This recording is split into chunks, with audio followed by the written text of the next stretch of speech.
Welcome back friends on our YouTube channel Unique Life Sciences and today we will talk about how to crack CSI and NET exam। तो चलिए शुरू करते हैं।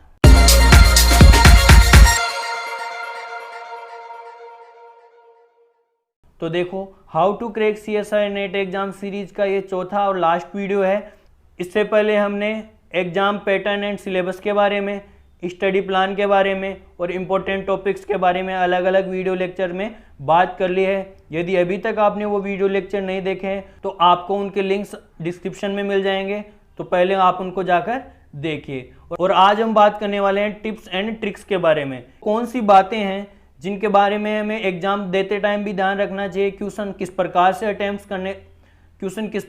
Attempt करने चाहिए। तो आज हम उन्हीं सभी टिप्स एंड ट्रिक्स के बारे में बात करेंगे। तो चलिए शुरू करते हैं। तो सबसे पहली टिप है, don't try to cover every corner of syllabus because CSI NET syllabus is huge.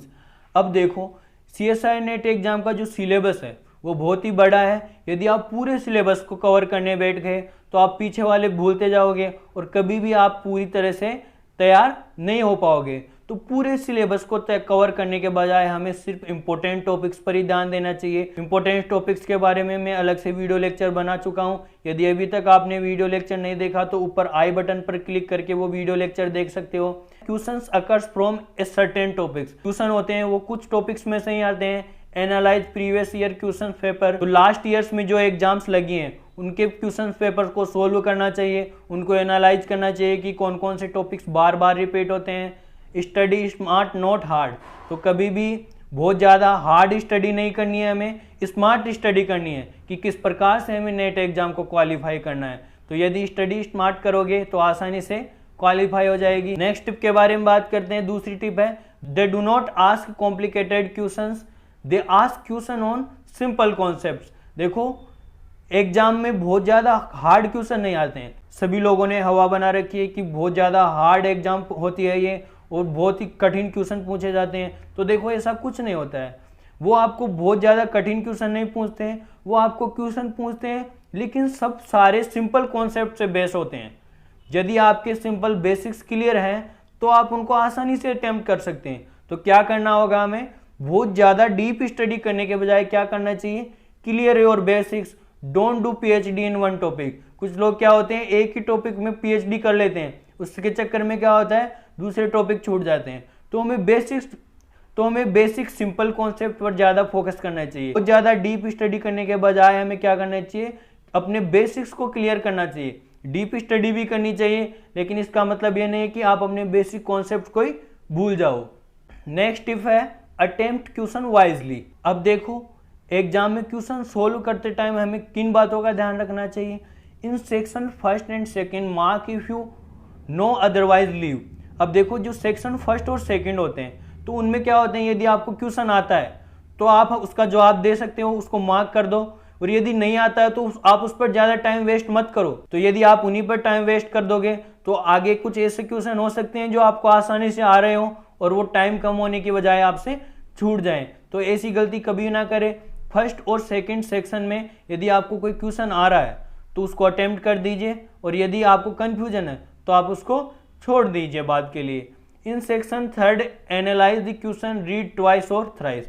मैंने पहले ही बता दिया था कि जो सेक्शन थर्ड होता है उसमें कैसे क्वेश्चन आते हैं, एनालिटिकल बेसिस। तो आपको उसको एनालाइज करना होता है। क्वेश्चन बड़ा होता है, उसको बार बार पढ़ना होता है। यदि आप उसको 2 या 3 बार पढ़ोगे तो आपको आसानी से वो समझ में आ जाएगा। क्वेश्चन कोई बहुत हार्ड नहीं होता है लेकिन वो सिंपल बेसिक कॉन्सेप्ट के आधार पर होता है। तो यदि आप उसको अच्छी तरह से समझ लोगे तो उसका आपको आसानी से आंसर मिल जाएगा। क्योंकि जो सेक्शन थर्ड होता है उसमें प्रत्येक क्वेश्चन 4 नंबर का होता है। आपको क्वेश्चन सोल्व करने से पहले 2 या 3 बार अच्छी तरह से पढ़ना चाहिए। नेक्स्ट है टिप 4। देखो टिप 4 में, गेसिंग इज नॉट ऑलवेज हार्मफुल। अब देखो क्वेश्चन हम गेस भी कर सकते हैं। अब गेस करने का मतलब ये नहीं कि आप कोई भी तुक्का लगा दो। गेस करने का मतलब है जो सेक्शन थर्ड होता है उस सेक्शन थर्ड में हमें पता है एनालिटिकल क्वेश्चन आते हैं, एनालिसिस करना होता है, बार बार पढ़ोगे तो। लेकिन सेक्शन थर्ड में क्या होता है, आपको कभी भी सटीक आंसर नहीं मिलेगा कि ये सटीक आंसर है। आपको उसमें अल्टीमेटली क्या करना पड़ेगा, गेस करना पड़ेगा कि ये हो सकता है। लेकिन यदि आपने वो कॉन्सेप्ट कभी पढ़ा है तभी आप उसको गेस कीजिए। ये ऐसा नहीं हो कि आपने कभी उसको बारे में कभी पढ़ा ही नहीं हो और आप उसको गेस कर रहे हो। यदि आप ऐसा करोगे तो वो तुक्का होगा। गेस करना, गेस वाइजली गेस करोगे, गेस वाइजली करोगे। सेक्शन थर्ड में ही गेस करना है हमें, कभी भी फर्स्ट और सेकंड सेक्शन में गेस ना करें। कभी भी यदि गेसिंग करनी है तो सेक्शन थर्ड में करें। नेक्स्ट है tip 5, be choosy, you have lot of option of questions. अब देखो, हमें पता है, हमने एग्जाम पैटर्न के बारे में पहले देख लिया है, इसमें टोटल 145 क्वेश्चन प्रिंटेड होते हैं, लेकिन उनमें से हमें सिर्फ अटेम्प्ट 75 ही करने होते हैं। अब देखो 145 क्वेश्चन है हमारे पास ऑप्शंस के रूप में, तो हम चूज कर सकते हैं कि हमें कौन सा क्वेश्चन करना है। ऐसा नहीं है कि हम हर क्वेश्चन को पढ़ रहे हैं और उसके बारे में सोच रहे हैं, उसमें टाइम वेस्ट कर रहे हैं। तो क्या होगा, यदि आप हर क्वेश्चन को पढ़ोगे और उसमें टाइम वेस्ट करोगे तो हो सकता है आगे ऐसे क्वेश्चन हो जो आपको देखते ही आ रहे हो और बहुत ही आसान हो। तो ऐसे कभी भी ना करें। तो सबसे पहले चूज करना सीखें। पहले क्वेश्चन को ऊपर से पढ़ो, एक बार में पढ़ने पर यदि आपको लगता है कि यह कॉन्सेप्ट आपने कभी पढ़ा है और आसान है तो आप उस पर टाइम वेस्ट कीजिए। यदि ऐसा नहीं है तो आप उसको छोड़ दीजिए, क्योंकि आपके पास बहुत सारे ऑप्शन हैं। क्योंकि यदि पेपर फर्स्ट की बात करें यानी सेक्शन फर्स्ट की बात करें तो सेक्शन फर्स्ट में 20 क्वेश्चन प्रिंटेड होते हैं, लेकिन उनमें से हमें सिर्फ 15 ही करने होते हैं।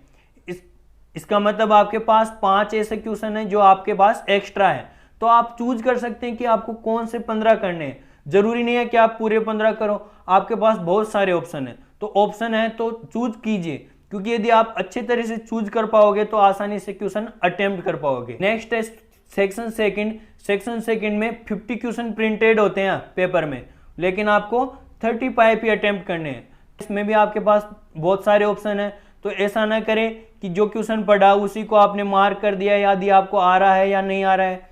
पहले सारे क्वेश्चन एक बार पढ़ लें, तो आप उनमें से चूज करें कि आप कौन कौन से क्वेश्चंस को आसानी से सोल्व कर सकते हैं। नेक्स्ट पेपर थर्ड यानी सेक्शन थर्ड। सेक्शन थर्ड में 75 क्वेश्चन प्रिंटेड होते हैं। सबसे ज्यादा क्वेश्चन प्रिंटेड होते हैं, लेकिन सबसे कम करने होते हैं। ये ध्यान लगाइए, आपको सबसे ज्यादा क्वेश्चन प्रिंटेड होते हैं और सबसे कम करने हैं, और हर क्वेश्चन 4 नंबर का है।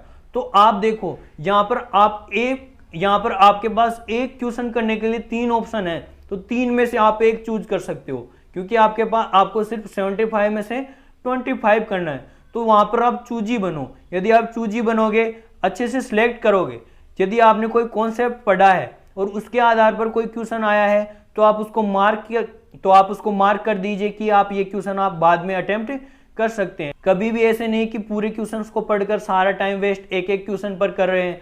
यदि ऐसे पढ़ोगे तो आप पूरे क्वेश्चन पेपर में तो आप आधे क्वेश्चंस भी नहीं पढ़ पाओगे और आपका टाइम पूरा हो जाएगा। तो सबसे पहले उसमें सिलेक्शन करना इंपॉर्टेंस है।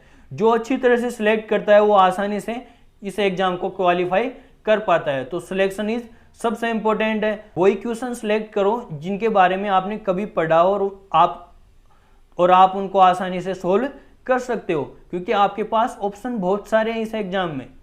अब लास्ट में कुछ ऐसी चीजें हैं जो हमें अवॉइड करनी चाहिए इसकी प्रिपरेशन करते टाइम।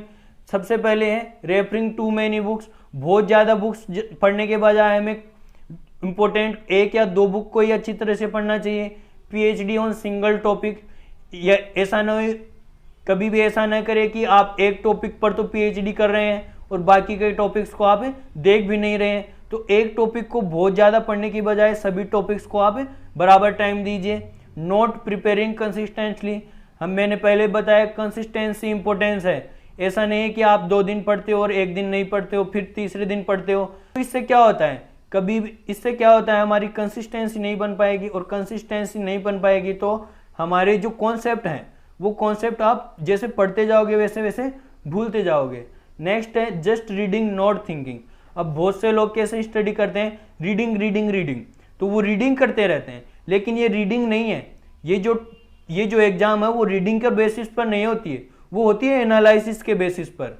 तो यदि आप रीडिंग करके थिंकिंग नहीं करोगे, यानी उस टॉपिक के बारे में सोचोगे नहीं कि वो क्या है, किस प्रकार से उसको इम्प्लीमेंट किया जा सकता है, किस प्रकार से उसकी साइंटिफिक कॉन्सेप्ट काम करती है, तो यदि आप एनालिसिस नहीं करोगे तो इस एग्जाम को क्वालिफाई नहीं कर पाओगे। क्योंकि ये जो एग्जाम है वो एनालिटिकल एग्जाम है। तो कभी भी रीडिंग करने के साथ साथ हमें टॉपिक के बारे में हमें थिंकिंग भी करनी चाहिए।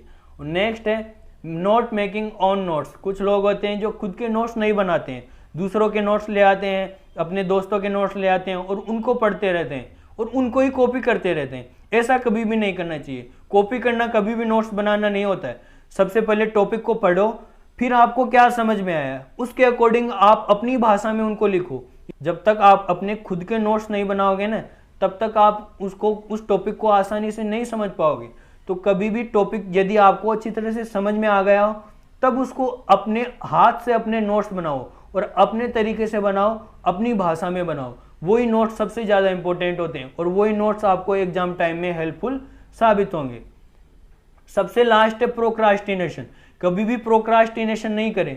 यदि आज आपने सोच लिया है कि इस एग्जाम को क्वालिफाई करना है तो आज से ही शुरू हो जाइए। तो आज हमने बात की कुछ टिप्स एंड ट्रिक्स के बारे में जिनको जानकर आप आसानी से CSIR net life sciences exam को क्वालिफाई कर सकते हैं। आई होप ये वीडियो आपको अच्छा लगा होगा। यदि वीडियो अच्छा लगा तो वीडियो को लाइक कीजिए। यदि चैनल पर नए हो तो चैनल को सब्सक्राइब कीजिए, क्योंकि आने वाले वीडियो लेक्चर्स में हम जो CSIR नेट एग्जाम में इंपॉर्टेंट क्वेश्चन है उन सभी के बारे में स्टडी करने वाले हैं। अपने दोस्तों के साथ ज़्यादा से ज़्यादा शेयर कीजिए जो CSIR नेट एग्जाम की तैयारी कर रहे हैं। मिलते हैं नेक्स्ट वीडियो लेक्चर में। तब तक के लिए बाय, धन्यवाद, जय हिंद, जय भारत।